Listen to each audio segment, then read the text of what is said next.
In a distant village lived a man named Bharat. He was known far and wide for his generosity and selfless nature. Everyone praised him. Even if Bharat had nothing to eat himself, he never hesitated to help others. But little did he know, his kindness would soon become a weapon used against him. One morning, Bharat had just finished cooking his meal and sat down to eat when there was a knock at his door. An old beggar stood there, weak and trembling. "Please, son, give me something to eat. I haven't eaten in 2 days. I can barely stand anymore." "Uncle, please come inside. Sit with me and share my meal," Bharat said warmly. "This small amount won't fill my stomach. You eat, son. I'll find something elsewhere." "No, uncle. Please, you take this meal. I ate dinner last night, so I can manage. You need it more than I do." Bharat handed his entire plate to the beggar. The old man's eyes filled with tears as he ate hungrily. "God bless you, son," the beggar said after finishing. "You gave me your own food. People like you are rare these days. May you always be happy." The beggar left, but Bharat was still hungry. He checked his kitchen, there wasn't a single grain of rice left. "No matter," Bharat said to himself. "I'll find something to eat later. At least his stomach is full. That brings me peace." As Bharat walked through the village, a man named Madan called out to him. Madan whispered to his wife, "Watch this. I've been carrying these grain sacks alone all morning. Now I'll call Bharat. He can't resist helping people. He's so eager to be generous, even when he doesn't have money for himself. Let me use that." "Hey, Bharat. How are you?" Madan called out. "I'm well, Madan. Are you bringing grain from the fields?"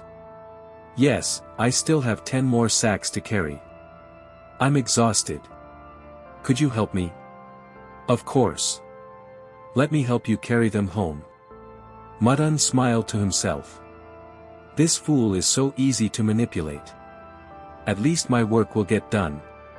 Bharat spent hours carrying heavy sacks, though he was already weak from hunger.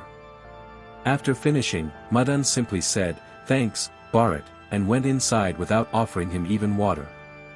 Bharat was exhausted and starving. He had to borrow food on credit from the local shop just to survive. The next morning, Bharat was awakened by crying outside his door. He opened it to find his neighbor Burju beating his wife. "Burju, why are you hitting your wife like this? She's my wife. I'll do what I want. Who are you to interfere? This isn't right, Burju. Look, everyone in the village is watching. This is shameful." An old woman from the crowd spoke up, "Bharat, you're wasting your time trying to talk sense into him. He's probably drunk and demanding money from her again." "Old woman, shut up. Mind your own business." Burju shouted disrespectfully. Young people these days have no respect for elders. "I'm old enough to be your mother, and you dare speak to me like this?" Burju ignored her and raised his hand to hit his wife again. But Bharat grabbed his arm and gave him a hard slap across the face. The crowd erupted in applause. "Well done, Bharat. He deserved that. This is what happens when you raise your hand against a woman." Burju, humiliated, shouted, "I want money. If I don't get it by evening, I'll beat her even more." Bharat took out money from his own pocket, money he had borrowed, and gave it to Burju. "Take this and leave. And if I ever see you hitting your wife again, I'll have you arrested." A woman from the crowd approached Bharat. "You truly have a noble heart. You help everyone. You care about everyone's welfare. We, the villagers, want you to be our next village leader, not that corrupt Sajjan Singh." "Yes. Exactly what I've been thinking," another villager agreed. "Bharat, become our leader. With you, our village will develop and prosper.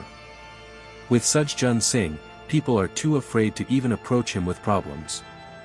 Bharat helped everyone in every way possible, which is why the villagers decided to make him their next village leader. When news reached Sajjan Singh, the current village leader, he was furious. What? That Bharat dares to dream of becoming village leader? He can barely feed himself, yet he wants my position. I won't let this happen.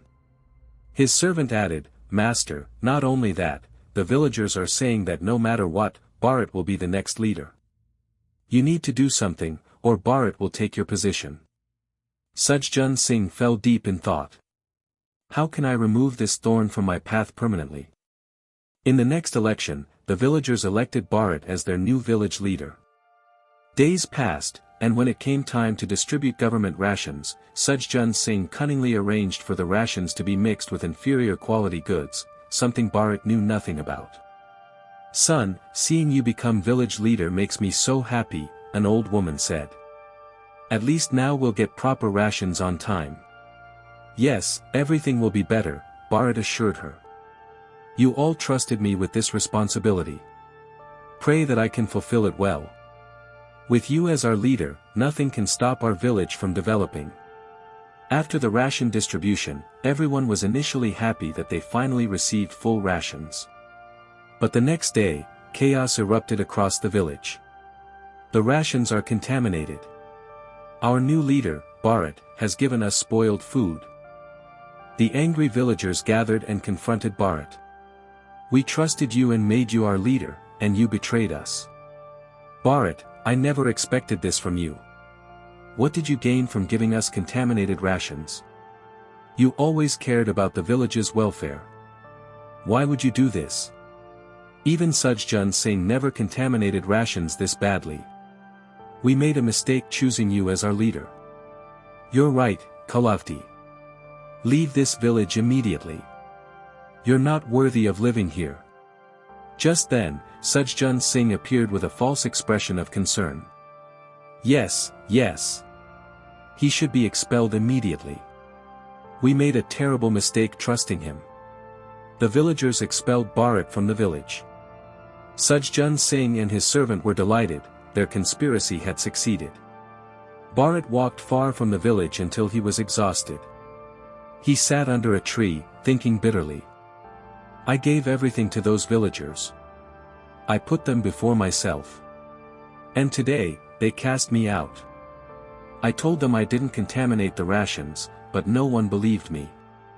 This must be Sajjan Singh's doing. Even after I explained, the villagers didn't support me.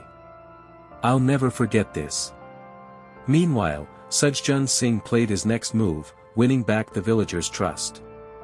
They reluctantly accepted him as their leader again, believing Bharat had betrayed them. A month passed with no news of Bharat. One evening, Sajjan Singh's servant was returning home through the forest when he overheard two men talking about Bharat. He rushed home, breathless. Master! Master! I heard two men talking. They said that Bharat, he committed suicide in that old forest hut. About a week ago. Sajjan Singh's face lit up with cruel satisfaction. So the thorn in my path is permanently removed. Perfect.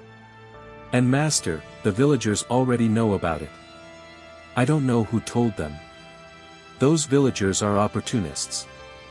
Bharat helped them so much, and now they'll say he died of shame. Good riddance. Both Sajjan Singh and the villagers believed Bharat was dead. But a few days later, Bharat appeared at Sajjan Singh's door. It was evening, darkness falling over the village. Sajjan Singh was sitting outside when he noticed a figure approaching. Look! Is someone standing there? It looks like Bharat. His servant's eyes widened in terror. Bharat's ghost. He's come for revenge. Master, I'm leaving. I don't want to die young. I have 4 children and 2 wives to support. The servant ran away in panic. As Bharat approached, Sajjan Singh broke into a cold sweat. Stop! Bharat's ghost. What do you want? I'll give you anything, my house, my land, my money. Just don't kill me. I won't let you go. You defamed me. Now you'll tell the truth to the villagers, or I'll destroy you. Yes. Yes. I'll tell them everything. Just please, don't hurt me. That very night, Sajjan Singh gathered all the villagers and confessed everything. It was I who contaminated the rations, along with my servant. Not Bharat. I did it to frame him and keep my position. Bharat stepped forward. You may think I'm a ghost, but I spread false rumors of my death to catch the real culprit. And here he stands before you. I always helped people, which is why you honored me by calling me generous and making me your leader. Sajjan Singh fell to his knees. I made a terrible mistake. Please forgive me. I beg you. The villagers immediately expelled Sajjan Singh and reinstated Bharat as village leader. They apologized profusely. We're sorry, Bharat. We were fooled by Sajjan Singh's lies. We should have trusted you. Please forgive us. Bharat looked at them with mixed emotions but finally said, I forgive you. Let's rebuild our village together, with truth, justice, and genuine care for one another. From that day forward, Bharat led with integrity, and the village prospered under his honest leadership. Remember, dear viewers, that true generosity and kindness will always triumph over deception and manipulation. Those who help others selflessly will ultimately be rewarded, even if they face temporary setbacks. Always stand up for truth and justice, even when it's difficult. Your integrity is your greatest asset. Thank you for watching MoralVerse Tales. If this story inspired you, please subscribe to our channel and share it with others who need to hear this message.